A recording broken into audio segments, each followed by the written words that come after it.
वो जानकारी जो दे रहा था, ये एक परिवार का दुख है, एक परिवार की पीड़ा है। उसके माँ बाप दोनों आए हुए हैं और उन्हें कहीं भी न्याय नहीं मिल रहा है। यही इनका जीरो टॉलरेंस है। कोई नहीं खड़े, वहीं रहने, यही जीरो टॉलरेंस है इनका, यही जीरो टॉलरेंस है कि न्याय नहीं मिल सकता। न्याय के लिए आप कहीं भटकते रहें। भारतीय जनता पार्टी थाने चला रही है और पुलिस केवल एक काम कर रही है, हथेली गरम पुलिस नरम। इतना भ्रष्टाचार हर स्तर पे कभी उत्तर प्रदेश की जनता ने नहीं देखा होगा। तहसील हो, आपके थाने हो, या जितने भी विभाग चल रहे हैं, वहां बाकायदा एक सिस्टमेटिक तरीके से कैसे वसूली हो सकती है, वो लगातार भ्रष्टाचार इस सरकार में चल रहा है। हमारे प्रेस के साथी भी जानते होंगे, इनके विभाग का भी बहुत बड़ा बजट है। बजट का उपयोग, दुरुपयोग या जो बांट होता है, बंदर बांट, किस रूप में किस तरीके से होता है, वो आपसे बेहतर कोई नहीं जानता। इस परिवार को न्याय मिले। इसके साथ साथ कई और घटनाएं, कौशांबी का भी एक परिवार आया है, उसके साथ भी घटना घटी है, लेकिन न्याय कहीं नहीं मिल रहा। थाना, पुलिस पूरा बीजेपी के सारे पे काम कर रही है। जो खबरें आ रही हैं, जो घटनाएं हैं, या जो उत्तर प्रदेश में दिखाई दे रहा है, मुझे खुशी है इस बात की कि प्रमुख हरिशंकर सफरीवाला जी जो अपनी बात कह रहे थे, ये तो एक जगह, एक मंदिर, एक स्थान, और इनकी बड़ी जमीन जो उस मंदिर के और उस स्थान से लगी हुई थी, उसके बारे में कह रहे हैं। और मुझे खुशी है इस बात की कि इधर कई पत्रकार साथी भी बड़ी स्टोरियां कर रहे हैं। कितने करोड़ से खरीदा गया, कितने में बेची गई, किसी का घर कैसा है, शीश महल है। ये अब हमारे पत्रकार साथी भी और महत्वपूर्ण चैनल भी चलाने लगे हैं। ये गांव-गांव बात पहुंच गई है। इस बार भारतीय जनता पार्टी को न चंदा मिलने जा रहा है, न भारतीय जनता पार्टी को दान मिलने जा रहा है, न चढ़ावा मिलने जा रहा है, और न वोट मिलने जा रहा है। इसीलिए हर बात को दबाने के लिए कैसे डराएं, धमकाएं, क्या रास्ता निकालें, कैसे किसी के ऊपर कोई कहानी बना करके बता दें कि उन्हीं का रिश्तेदार है कोई, हमारा ही परिचय का कोई है। मैंने कल भी कहा, फिर कहता हूं, मर्यादा का पहला नाम प्रभु श्री राम और दूसरा नाम संविधान। आस्था, मर्यादा और श्रद्धा से खिलवाड़ की है, और अब संविधान और लोकतंत्र से भी सरकार खिलवाड़ करने की तैयारी कर रही है। जो बात वोट से नहीं बनी, वो सांसदों को डरा के, धमका के बता रहे हैं। अब तो कोई गब्बर सिंह वाला भी ऐड आ गया है कि समाजवादी पार्टी अकेली बची है जो भी नहीं टूटी है। तो इन्होंने कोई ऐसा नहीं जिसको दगा ना दिया हो। संविधान को भी दगा दिया है, मर्यादा को भी दगा दिया है, आस्था को भी दगा दिया है, श्रद्धा को भी दगा दिया है। और ये हमारे जो आदरणीय प्रमुख हरिशंकर सफरीवाला जो आए हैं, कौन सी जगह पर नहीं गए, ये सोचिए। हर एक के दरवाजे गए हैं, हर एक से इन्होंने अपने लिए न्याय मांगा, अपना स्थान मांगा, अपना मंदिर मांगा। लेकिन सुना है कि वहां पर नए नए तरह के माफिया आकर के कब्जा कर रहे हैं। हमें उम्मीद है कि प्रभु श्री राम के जो चढ़ावा को लेकर के चर्चा बनी है, वो सच्चाई और बाहर आएगी, सच्चाई जनता जानेगी, तब लोकतंत्र में निर्णय जनता लेगी। और हमें उम्मीद है कि इन्हें भी न्याय मिलेगा जो आज हमारे बीच हमारे आपके सामने आए हैं। इसी के साथ साथ हम अपनी पार्टी के कुलदीप सिंह भुल्लर जी को और उनके सभी साथियों का विशेष धन्यवाद और आभार प्रकट करता हूं कि इस लड़ाई में, इस लोकतंत्र को बचाने में, संविधान को बचाने में बड़े पैमाने पर हमारे सिख समाज और किसान भाई इकट्ठे हुए हैं। मैं इन सबका बहुत बहुत आभारी हूं।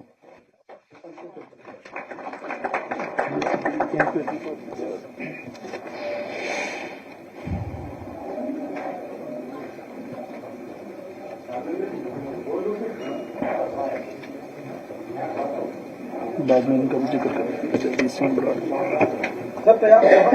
अयोध्या में सर वकील भी अब आ गए सड़क पर और तहरीर दे दी है कि चंपत राय की गिरफ्तारी हो, मगर अभी भी FIR दर्ज नहीं हुआ और लगातार लोग कह रहे हैं कि चंपत राय को बचाया क्यों जा रहा है। जमीन मामले में बचाया गया, अभी बचाया जा रहा है।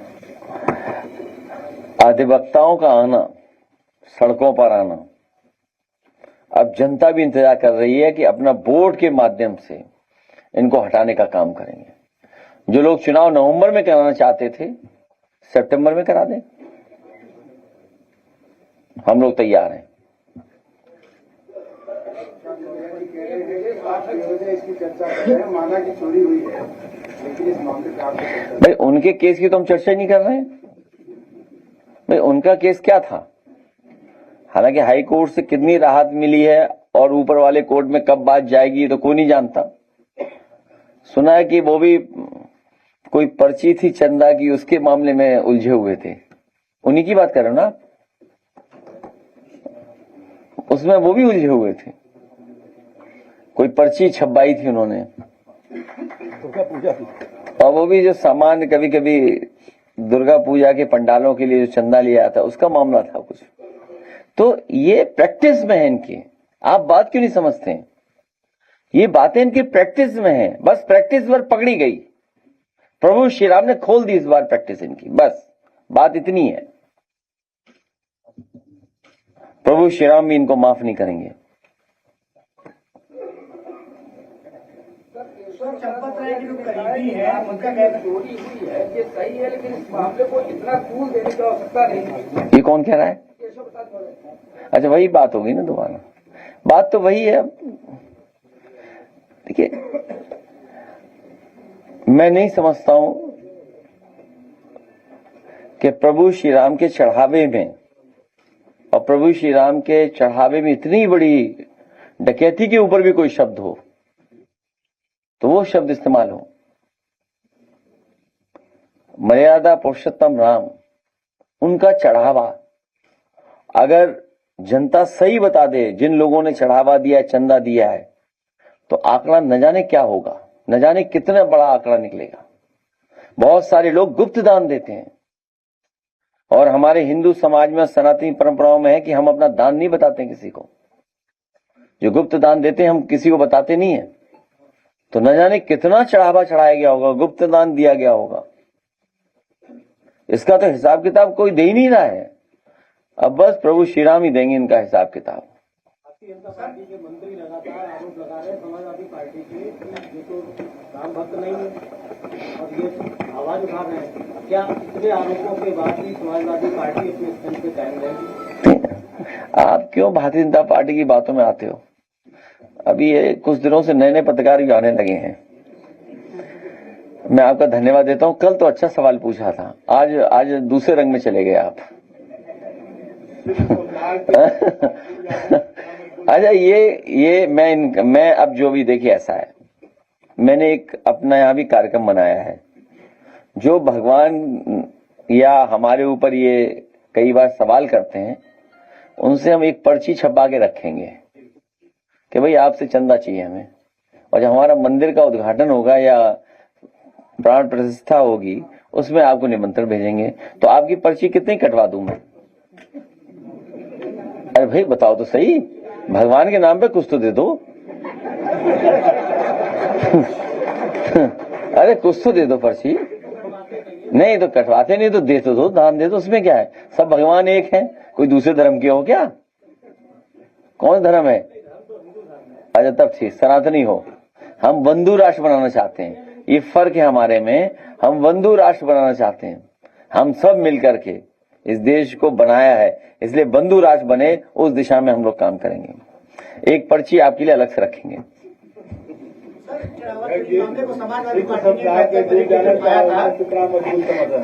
मैं बधाई देना चाहता हूं सिख समाज को, जिनका इतिहास बहुत शानदार है, बहादुरी का इतिहास है, त्याग का इतिहास है, और अपनी जान निछावर करने के लिए वो हमेशा तैयार रहे हैं, और एक लंबा इतिहास है इनका।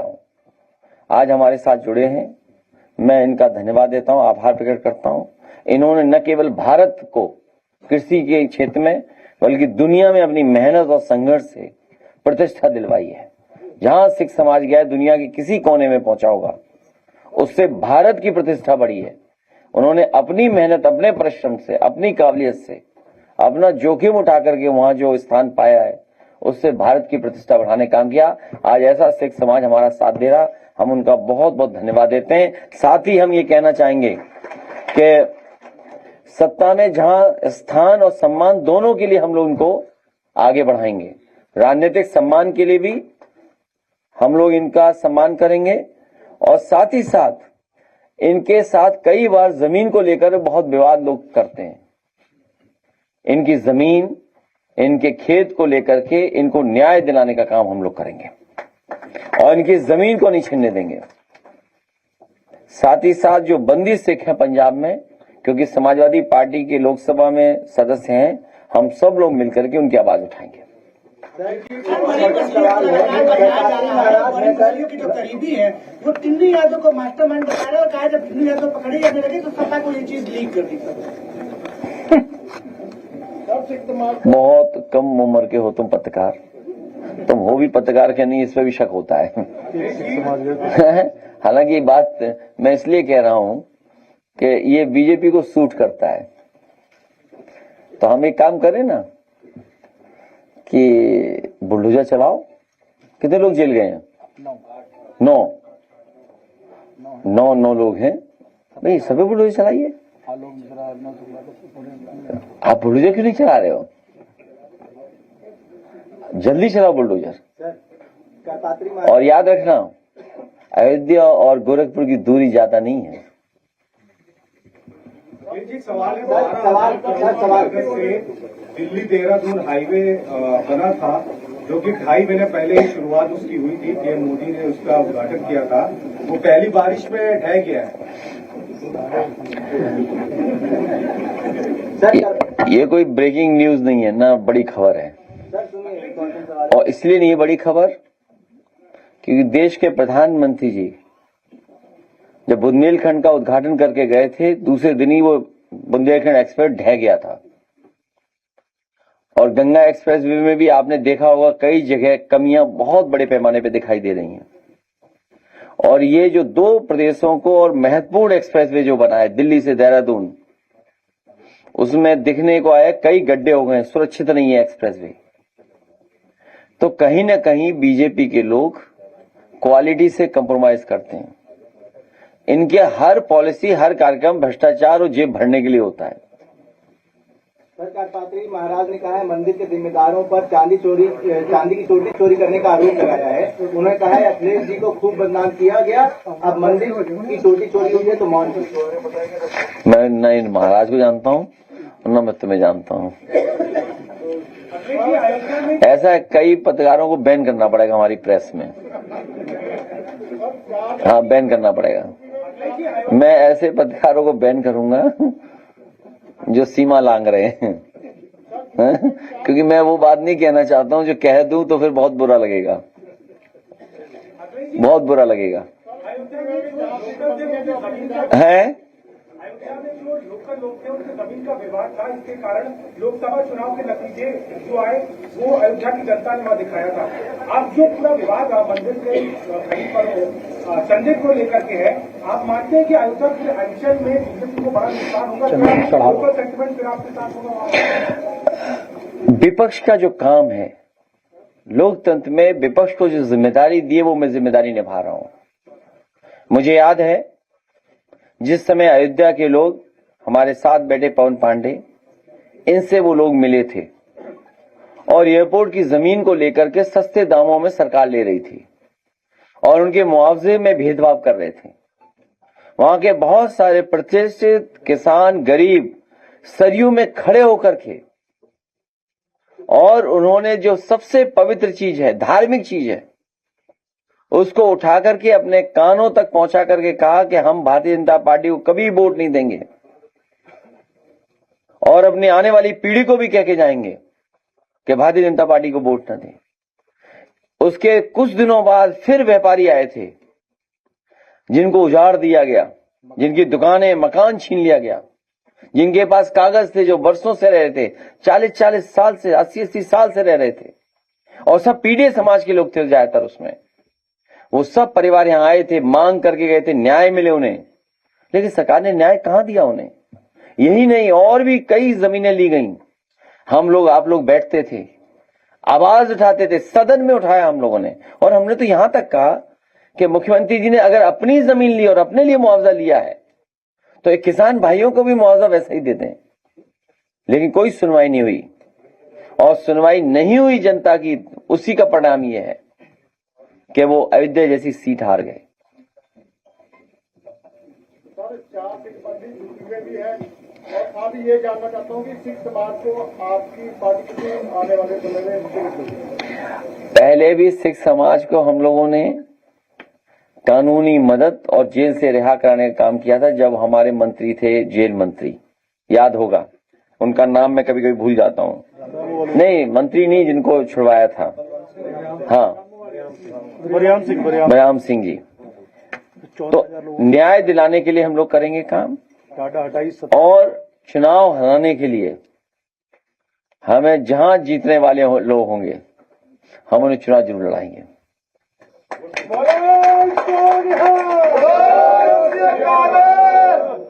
सर धान की फसल लग रही है लेकिन खाद नहीं मिल पा रहा है। तो मैं कितनी बार समझाऊं,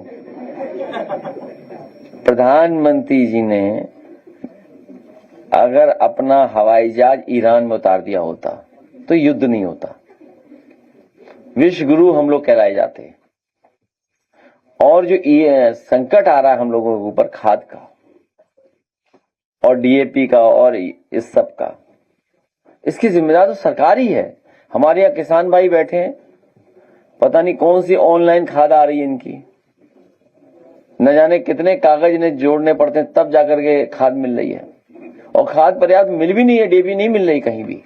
और अभी तो अगली फसल के बाद अगली फसल बड़ी महत्वपूर्ण फसल है गेहूं की, जब वो फसल आएगी तो बताओ क्या तैयारी है सरकार की। आलू की फसल आने वाले समय में, तो तैयारी आज क्या है। ये पूरा साइंटिफिक डिसीजन है एग्रीकल्चर का, हर चीज का डेट तय है, महीने तय है। फसल आगे पीछे होगी तो नुकसान होगा। अगर मान लीजिए 15-20 दिन का नुकसान हो जाए, आगे पीछे हो जाए, तो बताओ कितना नुकसान होगा देश का, किसान का। तो बिल्कुल साइंटिफिक है कि कब खेत में क्या पानी डालना है, कब खाद डालनी है, कब कीटनाशक दवाई डालनी है। हमारा किसान भी एकदम साइंटिस्ट है वो। तो उस समय सरकार नहीं तैयारी करी, बताओ कोई भी चीज की। सरकार ने जो सब्सिडी पर बीज दिया है वो उस बीज में खासतौर से जो मक्के का बीज आया है उसमें दाने नहीं आ रहे हैं। मक्का तो लगा हुआ है लेकिन बाली में दाने नहीं। अब मैं क्या कहूं इसके लिए, तो ये बीजेपी कहां से लाई है बीज, ये बीजेपी को बताना चाहिए ये बीज कहां से ले आए हैं जहां फसल ही चौपट हो गई हमारी।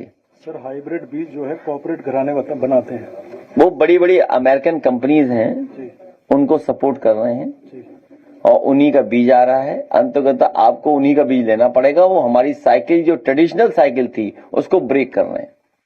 हमारे एग्रीकल्चर साइंटिस्ट, हमारे रिसर्च के लोग, उनको कहां सपोर्ट कर रहे हैं लोग, हमारे एग्रीकल्चर रिसर्च इंस्टीट्यूशंस को कहां सपोर्ट कर रहे हैं। अगर ये हाइब्रिड बीज आएंगे तो क्या होगा हमारे, उन्हें बीज वहीं से लेना पड़ेगा। और केवल बीज नहीं लेना पड़ेगा, उस बीज से जो बीमारी होती है उसी कंपनी के पास वो दवाई होती है, कीटनाशक दवाई, वो भी उसी कंपनी से लेनी पड़ेगी आपको। 4 दिन पहले कहा था कि समाजवादी को 4 बार मौका मिला, वो कोर एरिया में नहीं गए, टाइगरों के लिए हम लोगों ने बहुत काम किया वहां। वो टाइगर के कोर एरिया से घबरा गए होंगे वहां। बात ये भी है कि अभी तक साइबर फ्रॉड के लिए जामताड़ा और अलवर को माना जाता था, लेकिन कल समूह बिल्डिंग में जिस तरीके से बड़े गेम का सबमिट सही तक थे। जो अमेजॉन, फ्लिपकार्ट, मिंत्रा, मीशो सब क्या लगता है सर यूपी बड़ा हम 10 साल में भी नहीं पता लगा ये फ्रॉड प्रदेश बना दिया इन्होंने। तुम्हें नहीं पता क्या हो रहा है? जब अब आप सोचिए जिस प्रदेश में चढ़ावा चोरी हो जा रहा हो, सीसीटीवी बंद करके सीसी हो रहा जा रहा हो, सीसीटीवी के फुटेजेस में खिलवाड़ हुई है, सीसी हो गया यहाँ पर, चंदा चोरी, चढ़ावा चोरी हो गई, तो ये तो एक निकला है, न जाने कितने निकलेंगे। और आपको मैं बता दूं, आपको यूपी नंबर 1 है साइबर फ्रॉड्स में, सबसे ज्यादा यही है साइबर क्राइम, सबसे ज्यादा नंबर 1 है यूपी स्टेट। और न जाने कितने केसेस रजिस्टर ही नहीं हो रहे हैं। आप जानकारी करिए, रजिस्टर ही नहीं कर रही सरकार, क्योंकि रजिस्टर करेगी तो नंबर्स बढ़ जाएंगे। वही क्राइम करने का तरीका बदल गया। अरे जब पैसे वैसे ही निकले जा रहे हैं तो सड़क पे क्यों कोई घेरेगा आपको? खुद सोचिए ना आप।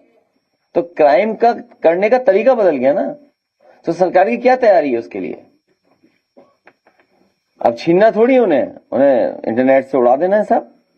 छीनने वाले सब वहां पहुंच गए कंप्यूटर लेकर के। और इसमें भी सर मास्टरमाइंड ही पकड़ा गया है, जो काम कर रहे थे वो लोग। तो वो तो ये सरकार की जिम्मेदारी बनती है ना, जब आप डिजिटल इंडिया, इतना इंटरनेट, इतना सब कुछ से आपका सिक्योरिटी के लिए क्या कदम उठाया आपने?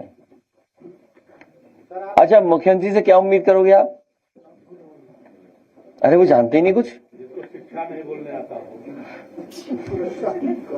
सर उत्तर प्रदेश में 31,000 वक्फ के रजिस्ट्रेशन को दस्तावेजों की। हाँ लो, कितना बढ़िया सवाल आया। देखिए आप, यही सवाल है महत्वपूर्ण इनके लिए।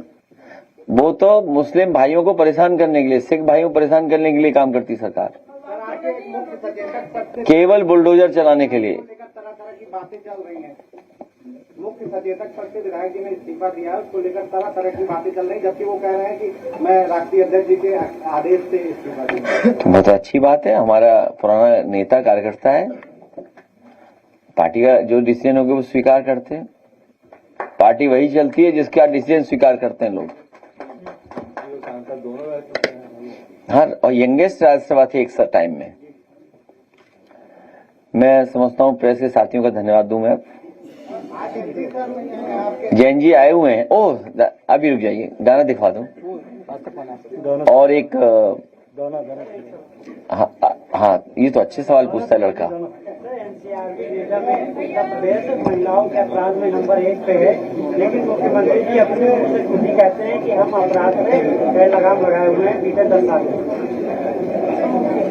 अब इन मुख्यमंत्री को हटाओ, बस सरकार हटाओ।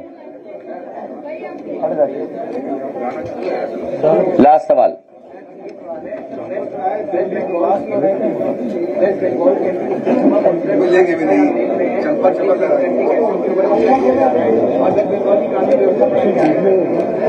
भारतीय जनता पार्टी का ये व्यवहार किसी भी सांसद के प्रति, और सरकार बदल जाए तो उनके कार्यकर्ताओं के प्रति ऐसा नहीं होना चाहिए। ये बहुत ही निंदनीय है। और निंदनीय के साथ साथ इस तरह की जो भावना पैदा हो रही है, ये कोई उम्मीद नहीं कर सकता है कि लोकतंत्र में इस तरह की भावना पैदा की जा सकती है कि अगर कोई हार गया है तो उसको अपमानित किया जाएगा इस स्तर तक। उनकी सुरक्षा हो और उन्हें जैसे दोषी लोग हैं जिन्होंने इस तरह का व्यवहार किया उनके साथ कड़ी कार्रवाई हो। कल वहां हो रहा है, आज यहां होगा, तो आप कहां सुरक्षित है? फिर लोकतंत्र कैसा, फिर लॉ एंड ऑर्डर कैसा?